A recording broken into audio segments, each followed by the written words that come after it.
سؤال الشباب بيسأل من أكتر الأسئلة اللي بتجيني موضوع الدوالي الخصية. بيبقى عندي 18 سنة وما بيشتكيش من حاجة، أعمل ولا ما أعملش؟ من الأسئلة الواردة كتير قوي بيبعتوها الشباب إن عندي دوالي وبتوجعني، عندي ألم في الخصية وعندي بحس إن في دوالي موجودة ومش عارف أعمل إيه. أقول له نتابع يعني إيه؟ نتابع يعني نعمل تحليل سائل منوي، نعمل دوبلر، ونتابع حجم الخصية.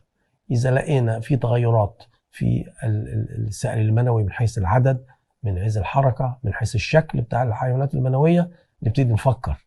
الحاجة التانية نشوف الدوالي بتكبر ولا لا، متتابعات. يعني إذا كانوا الدوالي بتكبر يبقى في خوف على كفاءة الخصية بمرور الوقت. مش عايزين الوضع يطول قوي علشان ما يحصلش نوع من ضعف في كفاءة الخصية اللي احنا كنا خايفين منه النهاردة يحصل لنا بكرة.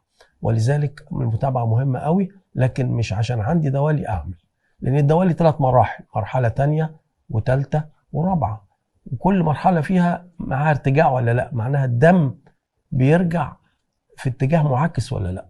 ولذلك دوالي مع ارتجاع غير دوالي بدون ارتجاع. ولذلك الفحص بالموجات الصوتية الدوبلر مهم جدا جدا، ومش الامور ما بتتخذش بالامور الظاهريه، ولكن دلوقتي اصبح الامور فيها نوع من التقييم الاوبجكتيف، يعني اللي يعتمد على اشياء منظوره. فالمتابعه مهمه قوي لكل من هو عنده دوالي وما عندوش اعراض.